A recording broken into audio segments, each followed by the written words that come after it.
Order the Cedar Lake Building Corporation with the Pledge of Allegiance. If Eric could stand, please. I pledge allegiance to the flag of the United States of America and to the republic for which it stands, one nation, under God, indivisible, with liberty and justice for all. Being Jeremy is secretary, would the vice president make roll call, please? Or Nick, Here. Charles, Here. Jeremy's absent, Claudia is here, and Larry Nagy, Here. Jennifer, present, Chris, Present. David, Present. and Cheryl. Present. Thank you. First order of business will be approval of the minutes of the October 19th, 2022 Special Joint Town Council and Building Corporation minutes. Could I have a motion, please? Sure, I'd like to make the motion to accept And the approval of the minutes. a second? Second. Can we have a vote, please? You want me to call names? Please. All right. Nick, Aye. Chuck, Yes. myself, yes, Larry, Yes. that's it, right? Okay, new business. 4-0. Passes 4-0. New business discussion, new public safety buildings. And I'm going to pass this over to our town manager. So, welcome again, board. It's been a little bit since we last met in the joint session with the Town Council and Plan Commission. Nick, welcome here.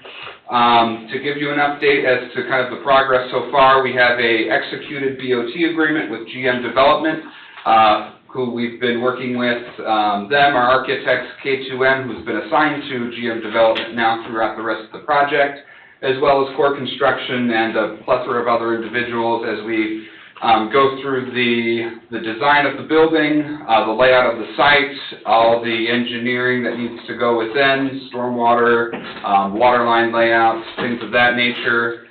We had a 5-hour meeting, what was that, like a week or two ago, where we had approximately 15 people in the room. I call it a slugfest, where we went down to the nitty-gritty details of just shy of picking out the doorknobs of the building.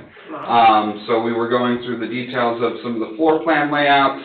Unfortunately, those are not public documents. See as how these are police and fire buildings. We want to keep those in the safety of our officers protected, but we're going through the layouts of the offices, the holding cells, the bays of the fire station, the rest and relaxation rooms, the training facilities, the training rooms, the hallways, all that, ingress, egress, IT equipment that will be going in, the security cameras, just about everything, again, except for the doorknobs. We will have that meeting separate. But I did have included in your iPads, if you look on the left-hand side, there is, it's under item 2, and you're on the left column here. It has the architectural rendering of what the buildings will look like. That has not changed, if at all any. There is still, as we're going through that, or coming out of that 5-hour meeting, there will be some tweaks to the design layout internally.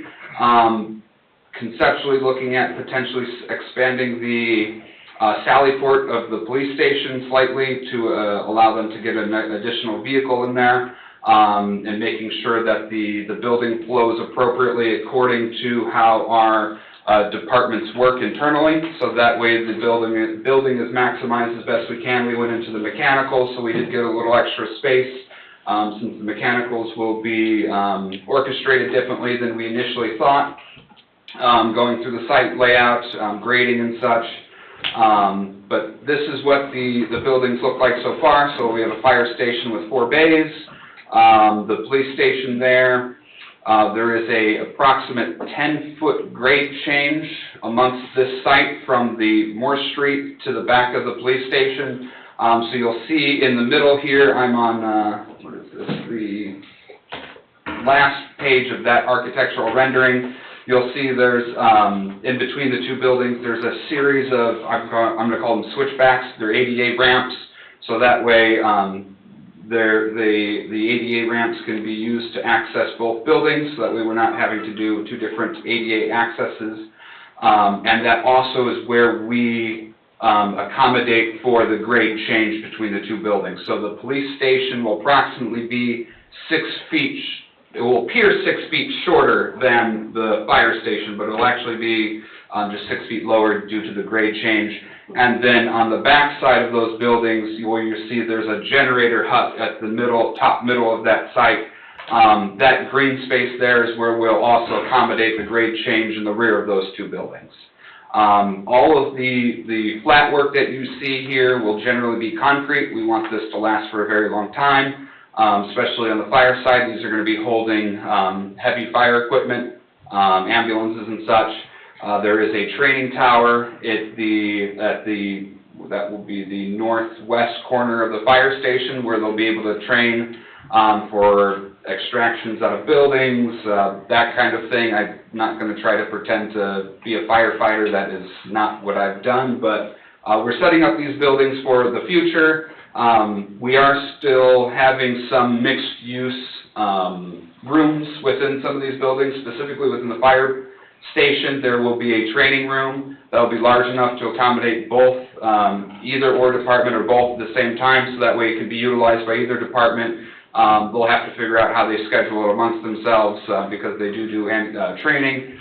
It'll be set up with appropriate IT equipment, so that way they can have either a web-based training and or move the tables and chairs out and do training exercises of sorts. Again, there's going to be an exercise room, so we will have some gym equipment. There's going to be a wellness room, so in case when we get a social worker in there to help with mental health awareness or mental health for our police and firefighters, they'll be able to meet there in private. And we also have a chaplain too. We actually have 2 chaplains within the police department. So also, again, another space, just a space for them to go and meet with the chaplains if they need to, have a word in private. They have that available to them. There's also going to be, in this front foyer area where we're making up that grade change with the ADA ramps, there's going to be a space there for them to kind of go out, maybe take a hamburger or something and enjoy some outdoors while they're out there. We'll have you'll see there's flags out there as well, so we're going to kind of make a town welcome area there as we kind of dive into that a little more. On the police side, there's going to be an entrance area where people can come in, very similar to this side of the police station. It's going to be kind of, contained, so that way nobody can go and access the police station without getting authorization or being buzzed in by the police department, as well as making it safe for staff in case we get crazy gunman situation. The building will be, or that area of the building will be bulletproof. We've taken our officers' safety into mind a lot, so you'll see in the police station the windows are a little higher than eye level, so that way people can't come up and walk and peek in and to see the rooms. Similarly, we've designed the Sally Port to be able to move, I don't want to say criminals, but people in custody through the building and have it again secured, so that way it's contained, and that way we won't get an incident where we're in the newspaper and being embarrassed. These buildings are bigger than what they've got now, so it should accommodate into the future quite a bit. But we've also left room on the site specifically to make sure that if we do need to expand these buildings in the future, if needed, we have that capability to do so. So we don't want to box ourselves into a corner. We just want to be cognizant of this town is a growing community, and it's going to continue to grow well into the future, and we want to leave this place better than when we found it. And so that way in 20, 30, 40 years, the people that have to make those tough decisions like we had to make recently aren't cursing our names for not giving them the capability of expanding. Kind of moving into the BOT itself, working with the developer, GM Development, he is on, we are going through a BOT process, as you're aware, or we have an executed BOT process. The developer is responsible for bringing this project in at a guaranteed maximum price, or projects, because there's two of them, the police and fire station, with a combined not to exceed $16 million. That's what we bonded out for. So both of those projects combined have a guaranteed maximum price of $16 million.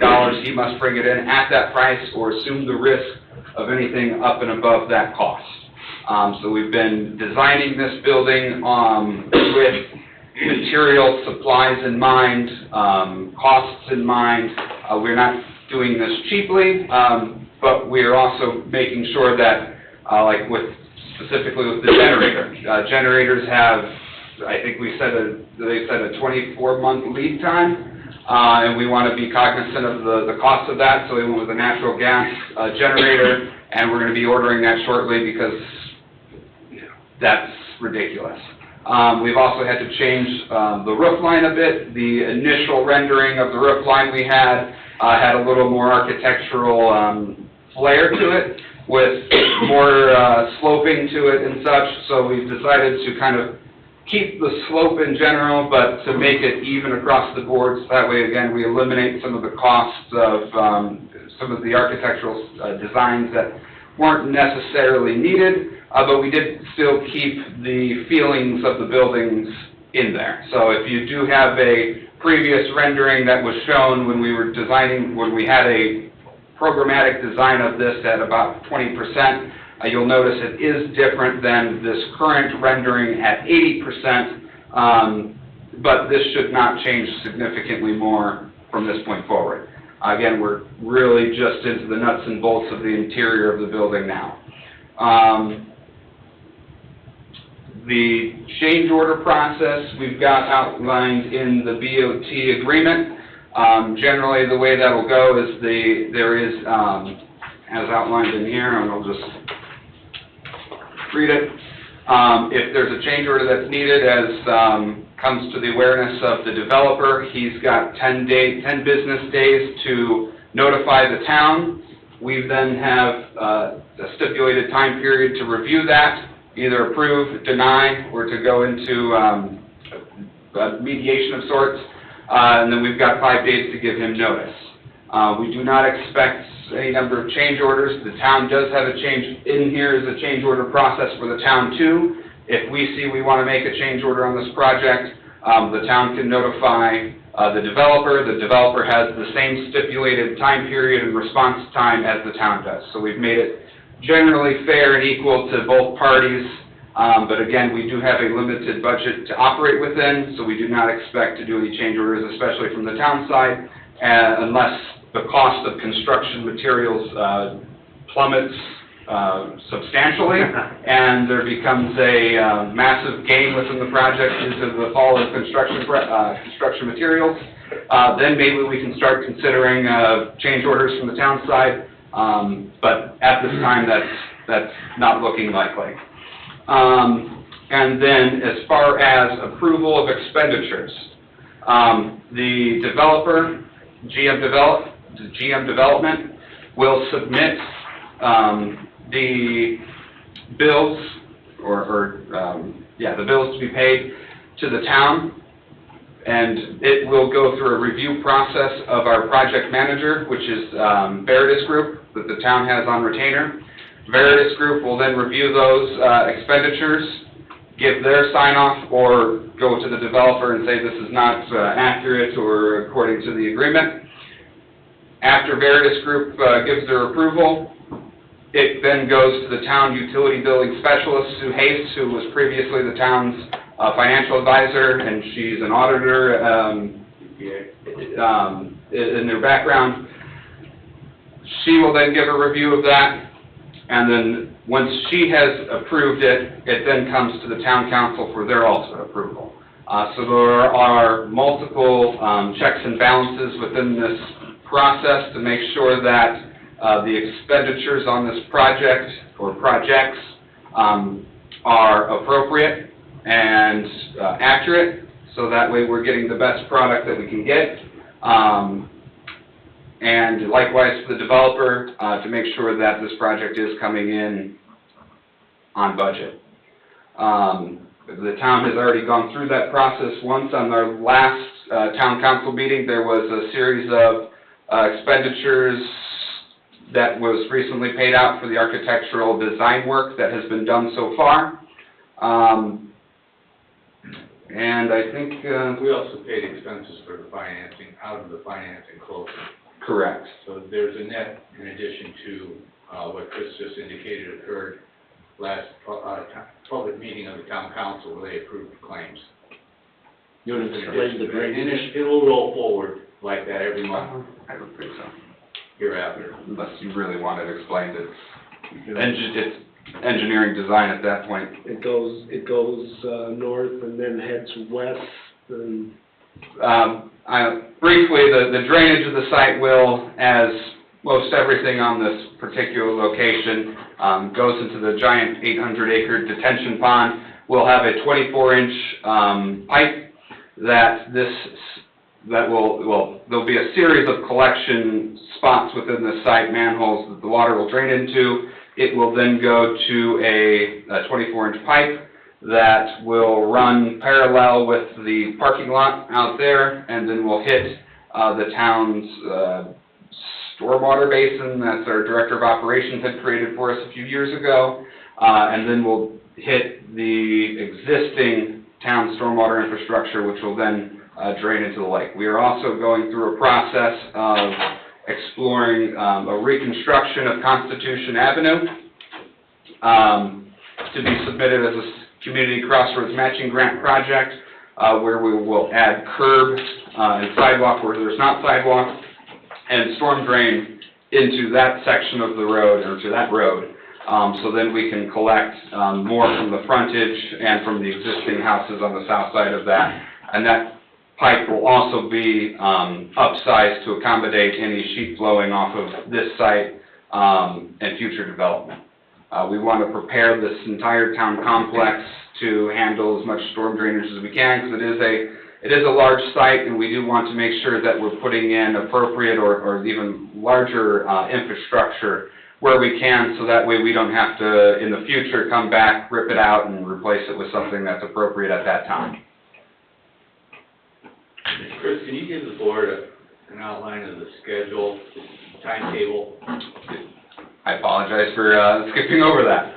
So we do plan on breaking ground mid to late March, weather dependent. We've had a pretty good winter so far, knock on fake wood, that we haven't had any snow, and we certainly haven't had any frost.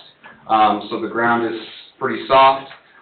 We do hope to get out there and be able to start that work. We do plan on doing an official groundbreaking ceremony in April. The board here will be invited to that. Core Construction, which has been brought on to be the project manager for GM development, will be working with the town to coordinate that groundbreaking ceremony. And then after that, we expect this to be an approximate 18-month project. Again, supply chain, material availability, and weather all remaining constant. We hope to be opening this and receiving our departments into these buildings summer of 24.